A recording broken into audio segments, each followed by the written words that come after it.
za guhura n'umuntu arambwira ngo ntushobora gutera imbere mu muziki udakoresheje imiti. Niho rero nacenja ku mugabo umwe, uwo mugabo umwe ari mu kanaka ankorera imiti yo kumbuza n'amajini. Yasavye inkoko, ansaba buji, ansaba n'inazi. Iyo nkoko arayikerera, ansuka ayo maraso y'inkoko ku mutwe. Yego nakoze izo kilt. Munyuma atangura kumbuza n'amajini kugira ngo shobore kugira nayo ico bita relation. Jewe ico novuga kirahari, jewe nagendeye mu miti.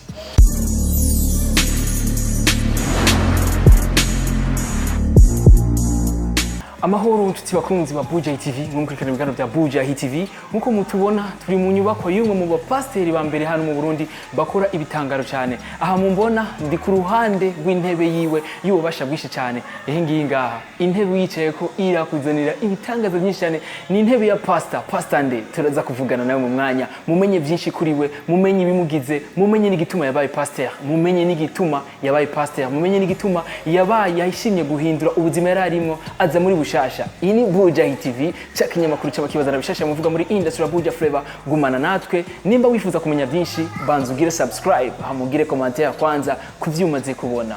On the mic ni Benny, behind the camera ni CK Professional.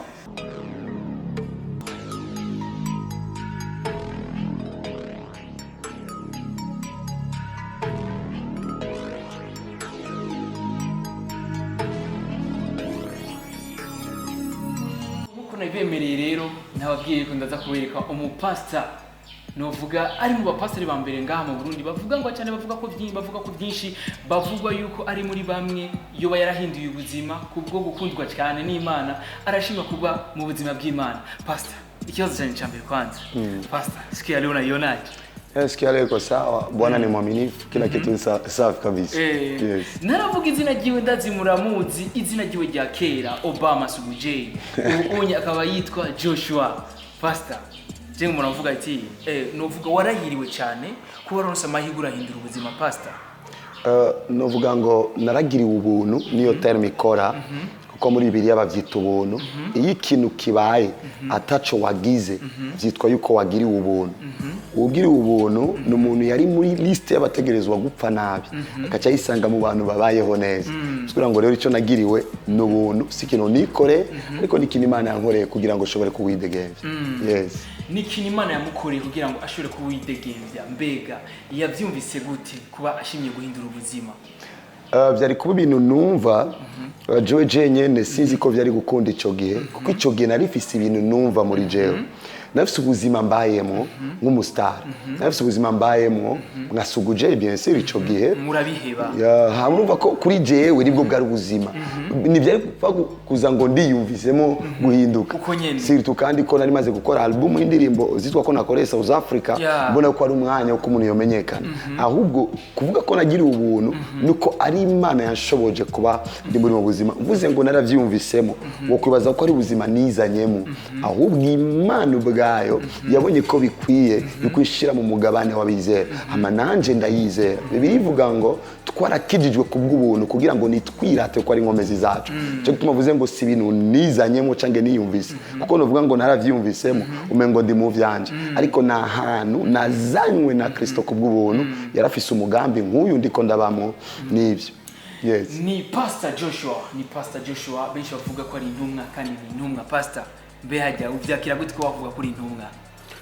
Abantu bavuga ivyo babona, hama ivyo babona bakemeza ico biri. Bisigura ngo bamwe bavuga ngo uyu numuvugishwa ku buzima bwacu, nk'umuntu yari ko arankurikirana mu gitondo akambwira ngo ibintu vyose wambwiye ndiko ndabibamwo kuva mu rugo no mu buzima bwa buri munsi. Uyu aravuga ngo uri umuvugishwa wo kuri ku buzima bwanje, undi akavuga ngo wambereye intumwa ku buzima bwanje kuko nari natakaye, hama umbwira umugambi w'Imana ndahindukira. Undi akavuga ngo wambereye umwungere mu buzima bwanje kuko uri kuramfasha gutahura ivy'Imana. Ivyo vyose ni vyiza, kuko ni vyiza ko umuntu akwita igikorwa gukora. Burya uhuye n'umuntu ariko arasaba mibarabara umwita homba, siryo zina giyo. Ariko ivyo ateruye bimuhaye iryo zina. Uye n'umukobwa yidandaza usanga bamwise maraya, si iryo zina ryiyo bamuhaye, ariko ni ibintu abamo bituma bamwita izina. Mu buzima rero umuntu agira izina bivanye n'ivyo akora. Nk'ubuza kutubona ngaha acavuga ngo Prophet yari kumwe na journaliste, ntazi izina acavuga journaliste kuko igikorwa kiguha izina. Alors ibikorwa nivyo bimpa izina, iryo zina bakaryita ngavuga ko Imana ishimwe kuko ndazi ico yamamagariye jewe. Yes. Ni Prophet Joshua turi kumwe, twifuza kumenya byinshi kuri we. Benshi bavuze byinshi ahinduye ubuzima, benshi bavuze byinshi ahinduye novuga ubuzima yarasanzwe abayemo, arahindura kila kimwe cyose aba mushasha. Mbega we yavyakiriye gute ayo majambo abantu bavuga burya nta ntege zamuca? Icambere ndashima Imana cyane, uvuze ngo benshi bavuze byinshi. Icambere muri nosi ikimenyesha uko umuntu ariko arabaho niko bamuvuga. Urabizi ko neza na neza umuhisi bamusezera ariko umuntu muzima baramuganira. Kuri jewe vyabaye isinye yuko ari ubuzima ndiko ndabamo. Ico ni kimwe. Ikindi ni bari kureka kuvuga kuko bari basanzwe bazi uwo Sugu J wa kera. Hama hari abantu bari biteze kubona Sugu J abasorera peut-être Amida Remix canke Karo Remix canke Kissa Dem Party 3. Bisigura ngo abo bari biteze ivyo hama bahura n'ibindi. Bategerezwa kugira ico bavuga ku byo babonye. Kuvuga rero ngo nivyaguciye intege, ego kintu cyose kikiri gishasha gishobora gutuma umuntu yibaza ibibazo. Mu ntango y'agakiza abantu baravuga ngo Sugu J amepigika ico gituma yahevye kuririmba. Bo ivyo byo nivyari bigifashe cyane kuko nari fise album nakoreye South Africa ikiri nshasha. Muri uwo mwanya iryo jambo ryari rifise inkomezi, ahubwo cyari gitangaza ni gute nabihevye kandi ari umwanya uko nari kumenyekana cyane. Ica kabiri baravuga ngo Sugu J yahevye indirimbo nagiye mu ishengero kugira ngo aronka abakobwa n'amahera. Okay, ico c'abakobwa cyo bwa mbere mvuga aba rero nibaza ko babuze ivyo bavuga kuko mwisi niho twari tubigendeye mu busambanyi barazi ko ari ubuzima twabamo. Alors mu ishengero tugiye guhura n'abantu ahubwo biyubara batinye ubusambanyi. Hama abandi bakavuga ngo yagiye mu ishengero kurondera amahera. Okay, nimba mu ishengero ari amahera nibaza ko abantu bose bari kuba bimukiyeyo kuko kubera amahera abantu baragiye kubafumu, kubera amahera abantu baragiye mu bintu bitandukanye, sivyo? Iyo rero abantu bavuga ngo koko mu ishengero ari amahera ndumva ko bari kuzindukirayo. Ariko kandi iyo abantu bavuze bari ko baravuga ikintu kanaka peut-être babona yuko gitegerezwa kubukura umunsi umwe. Alors mu ntango y'agakiza kanje icatumye abantu baceceka batavuga ko ari vy'amahera ni kubera ko muri ico gihe nibipigika sana, narakubititse cyane maze gukizwa. Je nambaye umupira umwe w'imbeho n'ipantaro imwe amezi 6 maze gukizwa. Jewe nabayeho ubuzima bwo gusangira icyumba n'inkoko kazi itamagi mu cyumba ndyamamo bikaba oblige kugisiga cyuguruye maze gukizwa. Nibuka ko umwe mu baririmbyi yakunda kuza muhira akabona ubuzima mbayeho bwira ubuzima bw'umuntu ariko arakubitika atari wa wundi bari bazi nk'umustar. Alors ico gihe baraceceka ko babonye ngo amafaranga uyu muntu arakubititse, ariko kandi uwo mwanya kuri jewe wari umwanya w'Imana conforma kugira ngo Imana ubwayo inyemeze ko atari amafaranga nagiye kurondera ahiri, ahubwo nagiye kurondera ubuzima nyabuzima.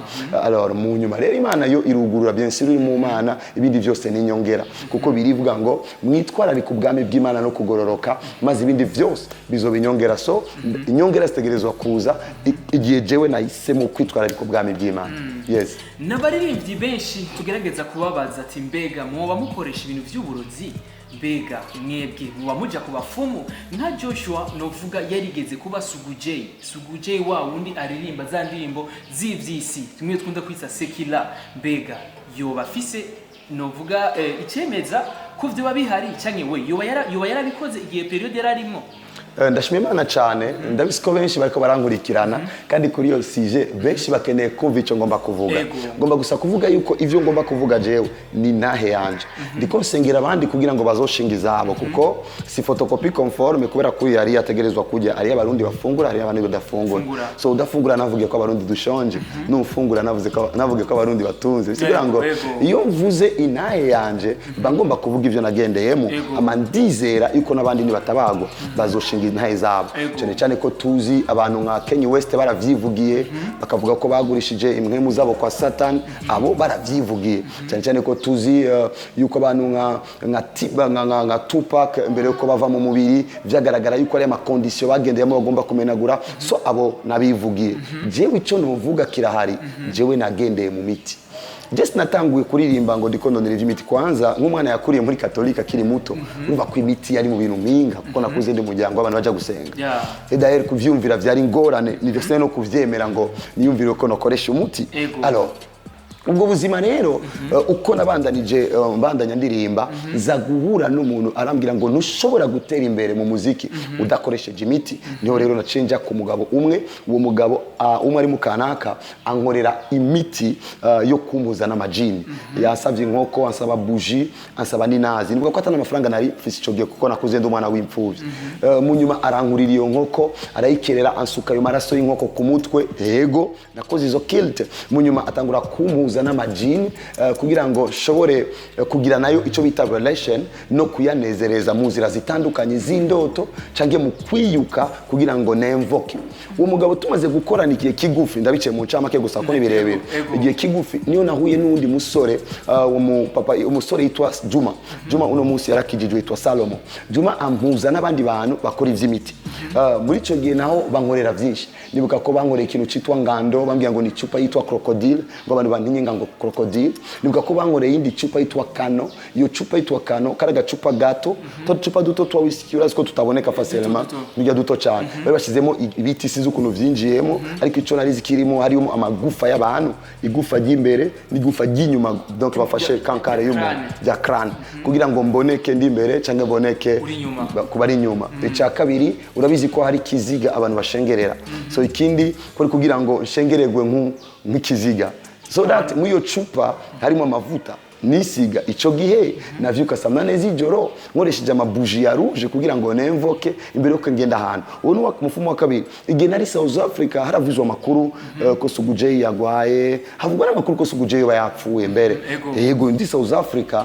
naho nyene shitseyo bona shikiye mu byo nategerezwa kubamo ibyaha usambanye n'ibindi ariko ndikumva Cape Town ndikumva Cape Town jadirba mu ndege natangiye kumva mbabara mu rubavu niva mu ndege sinashobe kandi kugororoka nagenda guke muri ico gihe atangura kuvugwa makuru yuko ngwaye ego nivyo nibuka ko twagiye kwa muganga barapima ingwara zose barazibura bambwiye ngo bampime sida vyumva ko nivyari byoroshe ko ndavyemera ko nari umusambanyi yarapimye ariko sinasubiye gutora inyishu hama mu nyuma haci yaza umukobwa twagendanye antwara ku mufumukazi singoma ko ndamuvugiza ino no munsi ariko umukobwa aracahari bambwiye ko barapfuye hama uwo umufumukazi amaze ko ngeziwe anti ndasago urazi bafumu bakora niwe yaciye ntwara ku makaburi nawe nyene ampuza n'indi monde y'abapfuye we yamaye icirore yamaye rupete rumwe uravye neza muri festival mundirimbo kanaka urabona ko nkunda kwerekana impeta cyane n'imeta kanaka yavuye ku makaburi bien sûr iri mu isi nivyo twari turimo ni indirimbo wakunda kuvyerekanamo mu ndirimbo nakunda kuvyerekanamo swat isoba kuba ari ma festival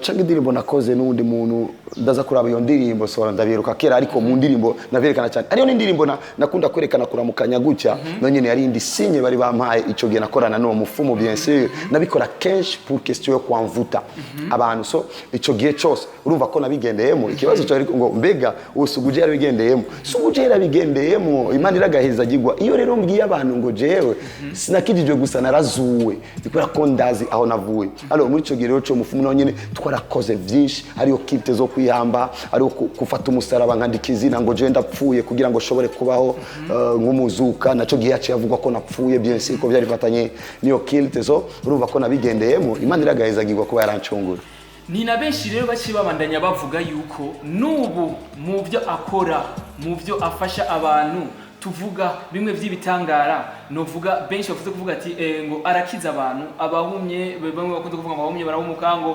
ibimuga biratambuka ngo aracabikoresha nubu mbega Pastor Joshua Prophet Joshua avyakira gute ivyo bamuvuga ko vyo bari ivyo Matayo 10 Yesu avuga ngo asangwa bagiriye guca igiti kibisi bizogenda gute ku giti cyumye alors kuva Yesu akiri ku isi ndiko abantu bamubwiye Yesu bamubwiye yuko yakora na Belzebul muri Matayo 12 Yesu agera avuga ngo abazokwitira abazotuka muhemu yera nibazobabarirwa kuko bari bafashe ibikorwa bya muhemu yera bavyitirira Satan bisigura ngo ariho vyinshi abantu bovuga ariko muri Luka 7:22 Yesu avuga ngo mugende mubwire Yohana mu myizera abona ibifama twirumva ibimuga baramuguruka abapfuye barazugwa ngo n'ubutumwa bwiza bugashikira bose ivyo bimenyetso ko vyuzuye kugira ngo bitware ubutumwa bwiza ndatekanye kuko ari cyo Yesu yavuze kubijanye n'ibitangaza hama je nizera ijambo ry'Imana Yesu avuga ngo abanyizera bazokora ibirengeye ivyo nakoze so je ndi mugabane gusa abantu turiko barakora ibirengeye ivyo Yesu yakoze alors nimba rero tuko turakora ko Yesu yatwemereye ko tuzokora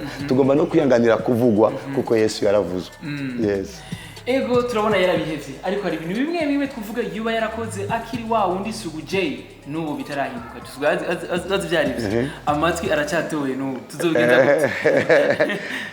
amatwi narayatoboye umva sinari kuyaziba Imana ishimwe ko bikiboneka hari n'igihe mba ni mushengero ngavuga murabona kera nari nitoboresheje amatwi ni nahe umva biri ku mubiri ikitariho gusa ni hereni ko Sugu J yashira ku hereni so Prophet Joshua ntashira ku hereni ariyo n'ahantu ku kuboko handitswe ku izina rimwe na rimwe na mandaribona ndi muri douche yari izina ry'umukobwa nakunze kera umva sinorihanagura ryari nabonye kuko handikwa ko F Fatu nibaje ndahindure nandike fa kuko navuye kure ngenda kure ndavuga no nta nyungu yo gusubira gutura umubiri narabikoze cagiye mu kutamenya alors ni nahe kiretse ivyo urabona ko n'isura mbonye uranyibuka so sinibaza ko kubera ko yes nafisa Madrid ariko urumva ko dread zavuye ko ariko isura yacari yahindi so irero hatobone kubera ko ari handi hatowe nyene birumvikana ego nizi ni nk'imparuro nuvuga Pastor Prophet Joshua yoshikiriza kuri wewe wese bari muri ubwo buzima icambere ndabakunda cyane nico gituma ndi ngaha kugira ngo ndabahe zino manuro ndamambwira abantu ngo aho muri ndahazi aho ndi ni muri ahamenye bisubira ngo abajene benshi barifuza kuba celebre barifuza kuba bakomeye peu importe la condition bakagerageza guca mu nzira ariyo yose